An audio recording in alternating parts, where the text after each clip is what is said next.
Hey everyone, happy Wednesday. I'm Kim Brown Jefferson here, and I wanted to pop in tonight and talk about, some of us become food dictators.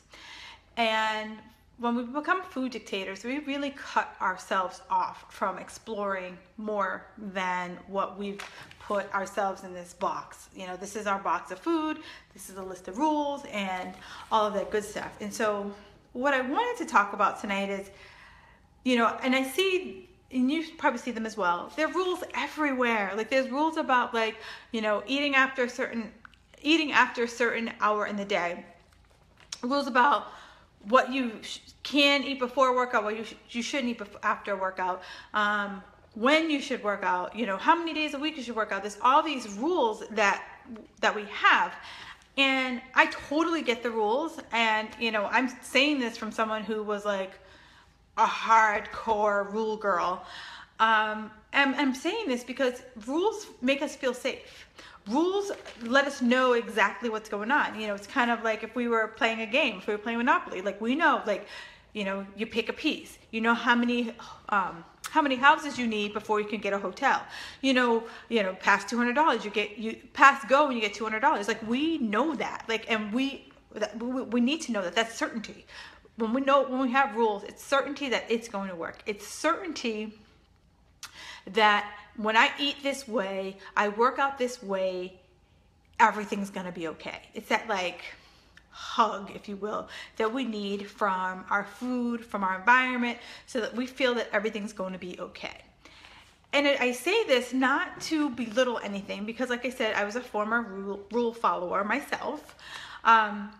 I say this primarily because weight loss isn't easy. Weight loss isn't a matter of just following this checklist and you're going to drop 30 pounds, 20 pounds, whatever it is that you're looking to lose. That's not how weight loss works. And I find that when you follow the rules, what happens when the rules stop working? What do? Do you seek something out?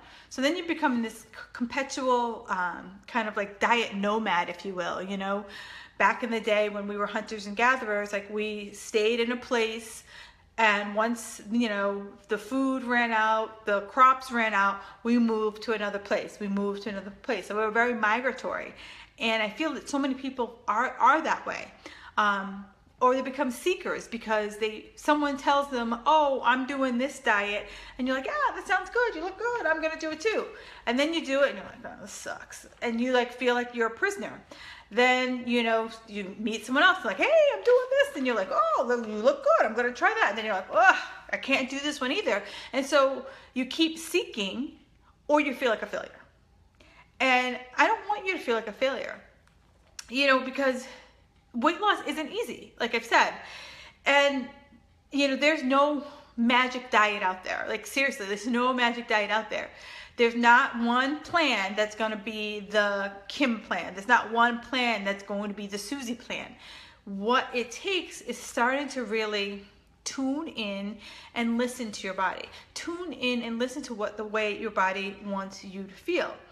And I say this because, when I first started getting healthy, getting fit, and I was working with my personal trainer who introduced me to this whole entire world of nutrition, he asked before our first meeting, he's like, hey, could you give me at least a 3 to 5 day food journal? I'm like, cool, I could do that.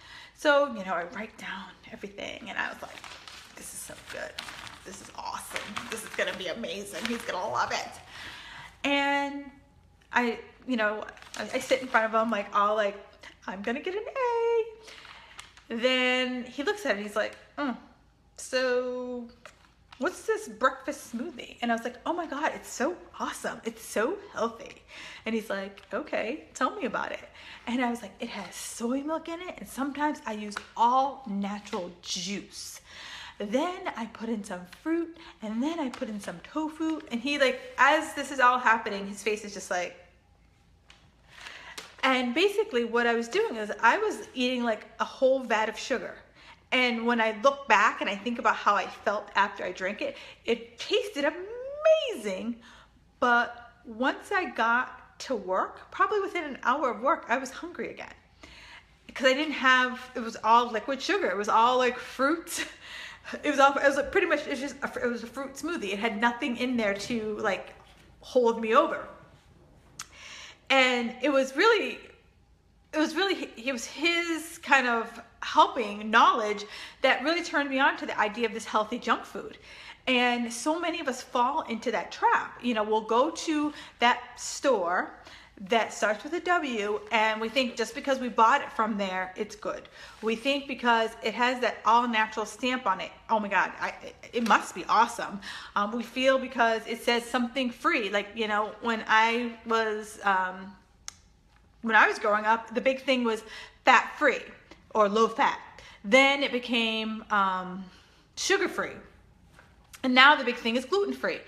It's still a process. And, you know, just like with the fat free, just like with the sugar free, there's something artificial in there. And, you know, I love like certain things like, you know, for example, they're like, oh, celery, it's gluten free. It's naturally gluten free. Like gluten has never been in celery, right? So I love how now we're gravitating to this gluten free, but it's still processed foods. And there's, you know, processed foods have chemicals, artificial flavors, artificial colors, artificial, and that's the stuff that your body doesn't know how to process. And that's the stuff that as it goes through our digestive tract, your body's like, I don't know. And let's send it to long-term storage until we can figure out what it is. And the more stuff we send into long-term storage, the more we pack on the pounds, right? No matter how much we exercise, and how many times we watch our calories or do any of that stuff, if we're not eating good quality food, our body doesn't know how to manage that. It's like, I don't know what this is. Push it to storage until we can figure out what it is. So, you know, we also fall into this habit of having this good list and the bad list. And, you know, honestly, there is no real bad list. You know, can you have cookies? Absolutely, in moderation. Can you have alcohol? Absolutely, in moderation. There's a balance. It's finding out for you what that balance is. So, you know, are cookies something that you could just have one of, right? Or is when you have a cookie, that's like a tripwire for you to have other things later? Like, you know, does it cause you to go down this diet snowball, if you will, and you can't stop eating? Because that's a problem. But if you can find, you know, fun foods that don't cause you to go down this slippery slope, then absolutely build that into an everyday thing. Because when we kind of put off the fun, that's when we kind of go hog wild and we lose our shit, right? Where, you know, we don't really know, you know, so many of my clients will talk about not knowing where the line is, right? So if you're going out and you know, I always say, hey, you know, most of my clients, we're not this 20-something-year-olds where we, you know, someone calls us like right now at like 8 o'clock, like, hey, we're all going out. Like, that doesn't happen to us. Let's just be honest. But for example, this weekend, I know that I have an event on Friday night, Saturday night, Sunday night, and Monday night. So for me, I'm conscious of that. So I'm not going to go out and go crazy, but I know that I have these 4 different events that are going to happen, and I'm going to probably have one or 2 fun things every night. So that tells me, like, okay, you know, monitor that, but not in a militant way, not in like the food police is coming in, like, you know, checking a box and like, okay, you had this, on Saturday you had that. It's not about that. It's really more about being conscious of, what am I putting in my body? Is it something that I enjoy, or am I just eating to eat?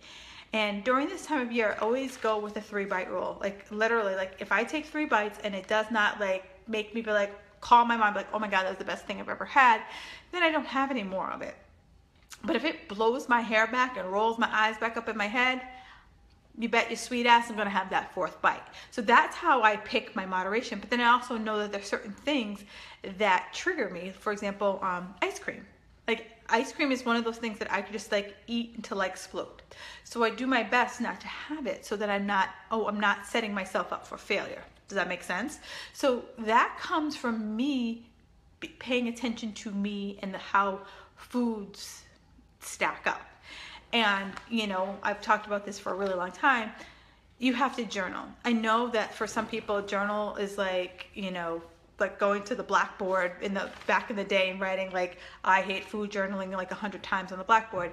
But that's really the only way that you're going to be able to see what's going on. The only way that you're going to be able to stop this dictatorship that's happening with food, and really, as you explore foods, be able to see, you know, if I eat say quinoa, or if I eat black beans, how does that make my body feel? Do I feel bloated? Do I feel gassy? Do I feel good? And you'll be able to track back what you ate. And for me, that's one of the biggest things, and how I've been able to figure out my food, but also how I've been able to work with my clients to figure out their food, is to just be able to go back and see, okay, when you have this, you know, you said you felt like that, so maybe let's take that out and see if that was it. And maybe it was something else. Maybe it was just the way it was cooked. Maybe it's just that food itself. You know, one of my clients, she's like, oh, I'm feeling bloaty and gassy. And I was like, all right, let's just track our foods. But be conscious of like the moment that you start to feel bloaty and gassy, what you ate in the few hours prior. And she found coconut oil. And I was like, okay, then let's just pull out coconut oil and see how you feel. And she's like, but coconut oil is so good for you. And I was like, but it's not good for you. It is a good fat, but it's not good for you. So that's the only way we would have been able to figure out what it was in her diet. Because, I mean, there's so many things that could cause bloating. There's so many things that could make you feel gassy. But who would have thought? I would have never thought coconut oil. And then that's the only way we were able to figure it out. And, you know, one of the other things about kind of becoming this food explorer versus the dictator is that, you know, back in the day, I would always eat a big meal before I went out. And I would never, ever leave my house without eating a meal. And this is me going either to someone's house for dinner, or this is me going to a restaurant. I would always eat before I went, because I was always afraid of going to this restaurant and they didn't have anything I could eat, or I would tell the waiter, like my husband would cringe because I basically would tell the waiter like how to make my food. Like it was like short of me hopping in the kitchen and like, you know, putting on an apron. And so I would always eat before I went. Or if I was going to someone's house for dinner, I did not think it was weird, rude, or whatever to bring my own food and microwave it and eat. And while everyone else had whatever they had, I would eat my thing. And I didn't think that was odd. And it's funny because I didn't think it was weird, but then I would get so pissed off and frustrated because everyone was like, well, why can't you eat this? And I would just be so like, just leave me alone. Like, let me just eat my food. Like, and let's just have regular conversation. Pretend I'm eating whatever it is that you're eating. Like, why does it have to be this big thing? And it was a big thing because, like, seriously, how many people bring their own damn food to a dinner party? I did. And, you know, I did the same thing with, you know, restaurants. I would eat a big meal and then I would go to the restaurant and I would literally eat like a green garden salad, or I would have like steamed vegetables. And yep, that's what I would eat for dinner. And, you know, like, what kind of life is that? Like, seriously, like, what kind of life is that? Like, I let food control and dictate where I went. And, you know, when I was competing, I would eat out a lot, but I would only eat at restaurants that I was a regular. And when I was a regular, they knew me. So I could come in and they would all know. They'd be like, hey, so you competing? And I'd be like, yep. And they'd be like, okay, so how are you going to change up the beet salad today? Or, you know, there was like 3 things that I got that literally, like, I ripped it apart and put together a meal because I knew they had the ingredients in the kitchen. And it was okay to go there because my husband knew, we knew everybody. So he didn't cringe because the waiter or the waitress would be like, this girl. And he knew that the kitchen wouldn't spit my food. So and I did that for a really long time, and it's exhausting. I look back now and I'm like, I have every size cooler that you could possibly want to have. I brought my food everywhere. I would go away for the weekend, and the first thing I would have to do is grocery shop. Like, I couldn't even think about doing anything unless I grocery shopped. I needed to have my breakfast ready to go. I had to research the place I wanted to go so that I would be able to know, like, what can I eat, like what do they have, like, so that way I would know, like, what I would be able to supplement. Now I look back at myself and I was like, okay, I should have been committed because I was kind of psycho. But yeah, it's easy to fall into that trap, and I did it for years. I was in that trap for years, and finally I just got exhausted. I got exhausted with being so strict and then losing my shit. Being so strict, losing my shit. Up 30, down 10. Up 20, down 10. I got so sick of that. Oh my God, I'm gonna do a show to get ready to get rid of this extra bluff. Ugh, it was exhausting. It was absolutely exhausting. And so what I ended up, how I broke free of that, how I, became more of a food explorer, is that I literally opened up my diet. I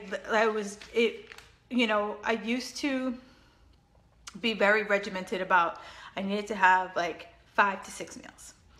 And then I ate at like certain, my body became conditioned that, like, I ate no more than 30 minutes before I got out of bed. I ate at like 10:30. I ate at 1:30. Ate at 4:30. Like, it was just like, it was like I ate, but like I knew what time it was because I was getting hungry, right? But I conditioned my body to get hungry at that time. And so now, I started to like just open up my diet and just started to eat different things. Then I stopped weighing things. I weighed and measured everything I ate for years. And then I just started measuring things just so I could journal it. Because it was like, my like 2 helpings like really wasn't like in any measurement that MyFitnessPal had. So I would just literally measure it just so I had a way to put it into my food journal, right? But then it more became like, okay, I'm gonna do a half a cup and see how I feel. And if I felt like, okay, I need more food, then I would go and have another half cup.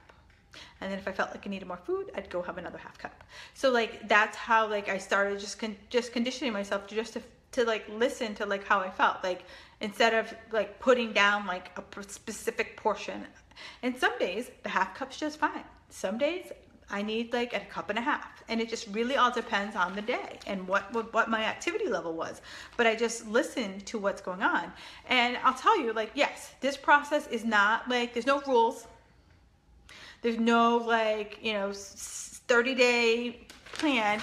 It's really more about me finding foods that I like, me finding foods that work for me. And the same thing goes for you. Really the only rule is that if it flies, swims, crawls, walks, you can pluck it or dig it out of the ground, it's yours. And even though I've been vegan for a while, it's still the same rule. It's like, if it comes out of the ground or I can pull off a tree or bush, it's mine. And it's been okay. Like, it's, for me, it's been a saving grace, because now, my biggest challenge when I go out to dinner is like, is there, a vegan option? I will go vegetarian if that's the case. But for the most part, now it's, pretty commonplace that people are vegetarian or vegan. So it's not probably as difficult as if I tried to do it, 10 years ago. But yeah, it's really like coming into tune with what your body wants, coming into tune with what your body needs. And like, so many people will be like, well, my body needs an ice cream sandwich. And I was like, part of it is like, there's a difference between what your body wants and what your mind wants. And, as you clean out your diet, you start to like remove those kind of like food triggers. You start to remove those cravings, and they're not there, they're not as strong as they were, or they can be easily circumvented by a sweet fruit. Like right now I'm kind of into kiwis. I love having like a couple slices of kiwi after dinner. I don't know, it's just my thing right now. Love it. But you know, that could have easily been, you know, a couple pieces of chocolate, you know, a few short years ago, right? So it's just a matter of coming into tune with, are there healthier alternatives? And I'm not saying this like you know, that Arctic Zero or the Halo ice cream. I'm not saying that. Like if you really want ice cream, like get the real deal ice cream, because it'll be way more satisfying than the stuff that's pumped with artificial crap.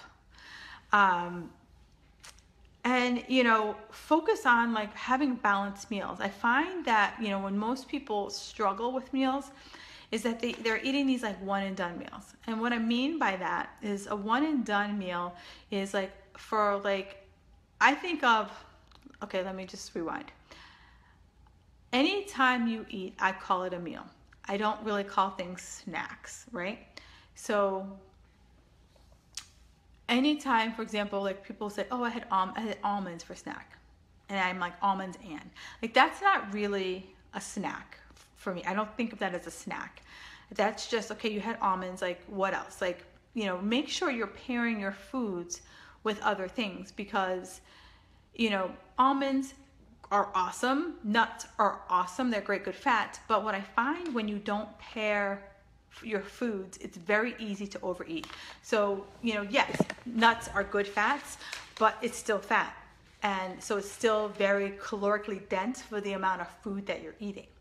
Where if I just had a handful of almonds and I paired that with some, say, Greek yogurt, some cottage cheese, or some chicken breast, whatever, paired that with like some fruit, I'm probably not going to eat 40 almonds. I'm probably going to be satisfied with 5 to 10, right? So I want you to think about that. Like, so when you're food journaling and you're like starving and you just be like, oh, did I have breakfast at, say, you know, 7 or 8 o'clock in the morning?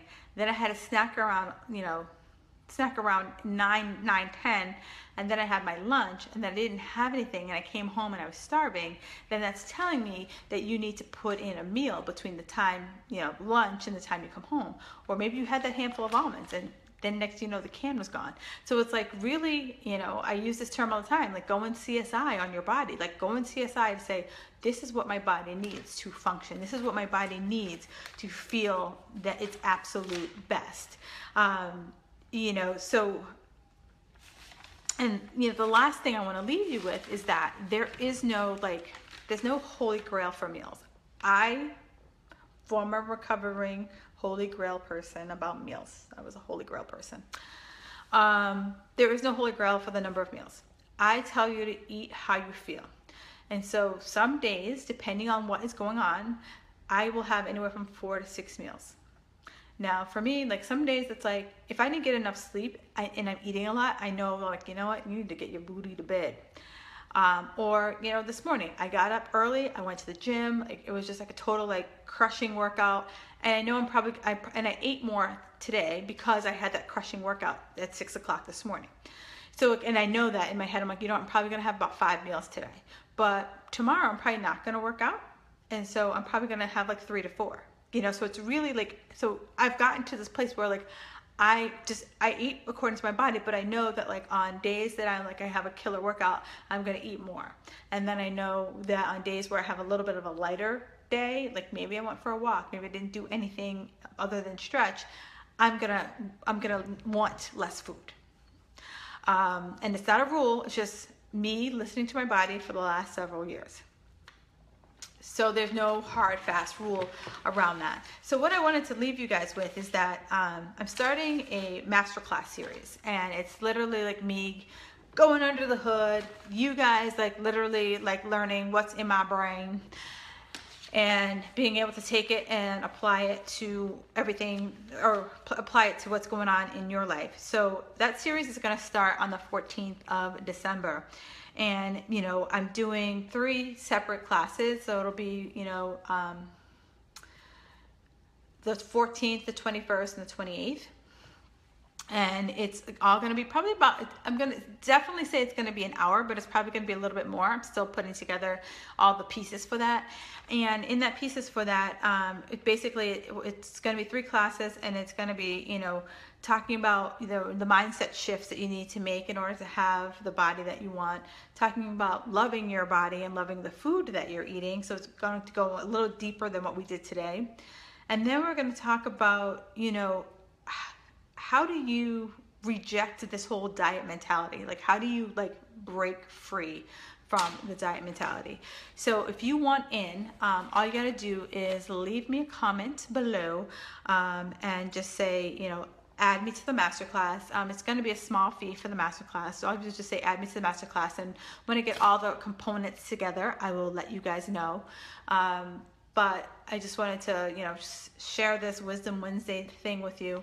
Also, today's the last day to get the early bird special for the True You retreat that I'm hosting in San Diego. So you're saving 50% off at $675. You get to spend 2 magical days with me in San Diego, and literally, you know, there is not a stone that will go unturned regarding healthy living. You know, I just had a conversation with a woman that I'm bringing in to do yoga and meditation. I'm talking with some people to just help us with doing some like energy work. It's really just like breaking down like how you can live your best life and be the true you that you know that's inside of you. So if you're interested in that, absolutely, you know, leave me a comment below for that, and I'll make sure that you get the link for that that early bird pricing. So thank you guys so much. I'll be back next Wednesday. As always, if you have any comments or questions, please leave them in the comments below. I am always here for you. There is no question that's off limits. I will talk to you guys next week. Have a fabulous Wednesday.